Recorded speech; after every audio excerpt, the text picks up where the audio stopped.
Audio recording and editing. তো ভাই, এটা আপনার কন্টেন্ট ক্রিয়েশনে এতটাই গুরুত্বপূর্ণ যতটা গুরুত্বপূর্ণ তরকারিতে লবণ। Most people think you need দামি মাইক অ্যান্ড সেটা এডিট করতে অ্যাডভান্স লেভেলের কোনো পিসি সফটওয়্যার।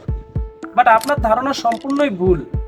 আপনি চাইলে আপনার হাতে থাকা মোবাইল দিয়েই প্রফেশনাল অডিও রেকর্ডিং করতে পারবেন এবং সেটা হবে খুবই চমৎকার এবং HD quality. For recording a professional voice, specially যারা নতুন আছেন তারা মনে করে যে ভালো মানের মাইকের প্রয়োজন এবং খুব বেশি এডিট করার প্রয়োজন। কিন্তু ভাই, আপনার ধারণা ভুল। আপনি চাইলে সস্তা দেখে যে কোনো একটি মাইকে ইনভেস্ট করতে পারেন। যেমন কারেন্টলি আমি ইউজ করতেছি বয়াবাই M1 এই মাইকটি।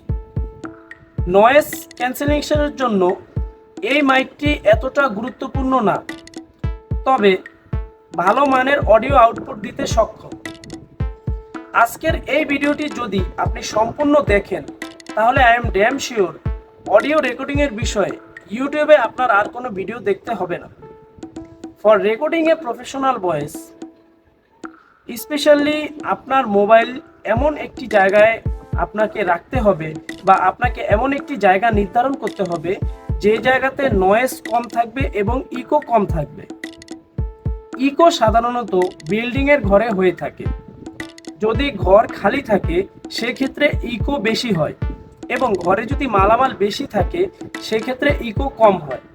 কাজেই আপনি ওই ঘরে ভিডিও করার চেষ্টা করবেন, ভয়েস দেওয়ার চেষ্টা করবেন যে ঘরে অধিক পরিমাণে মালামাল রয়েছে।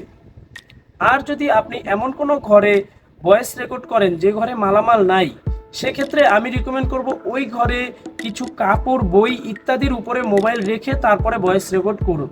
তাহলে আপনার ভয়েসে ইকো কম আসবে। এবং সেটাও যদি পসিবল না হয় তাহলে বাজারে এরকম ইকো প্যানেল কিনতে পাওয়া যায়। এগুলো এনে আপনি দেয়ালে লাগিয়ে নিন, তাহলে অন্তত ইকোর যে ঝামেলা এটা আর আপনাকে পোয়াতে হবে না। আপনার ভয়েস থেকে ইকোটা চলে যাবে। এবং নাম্বার 2, নয়েসের যে বিষয়, অবশ্যই আপনাকে এমন একটি জায়গা নির্ধারণ করতে হবে যে জায়গাতে নয়েজ কম আসে, তাহলেই বেটার হবে। এবং আপনি যদি টিনের ঘরে ভিডিও করে থাকেন বা ভয়েস রেকর্ড দিয়ে থাকেন, আপনার যদি টিনের ঘর হয় সেক্ষেত্রে তো আর কোনো কথাই নেই, কোনো ঝামেলাও নেই।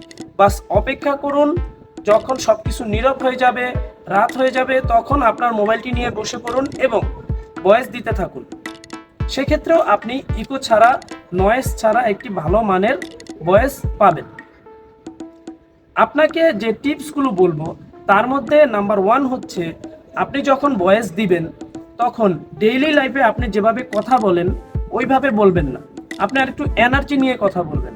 প্রয়োজনে এক লাইন 2 বারের বেশি বলবেন। যখন আপনি এডিট করবেন তখন যেটা ভালো হবে ওইটা রাখবেন, যেটা খারাপ হবে ওইটা ফেলে দিবেন।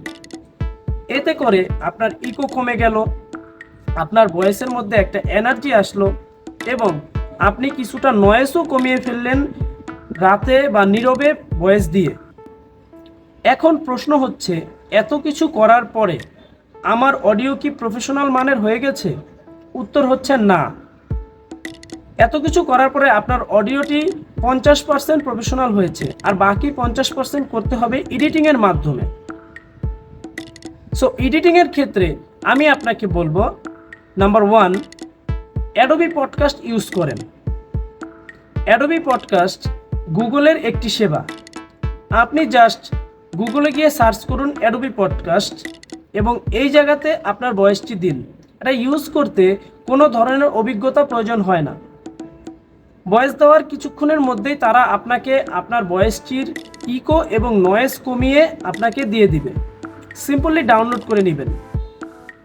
এছাড়াও ভয়েস এডিটিংয়ের জন্য অ্যান্ড্রয়েড মোবাইলে একটি জনপ্রিয় অ্যাপস রয়েছে যেটার নাম লেক্সাস এডিটর।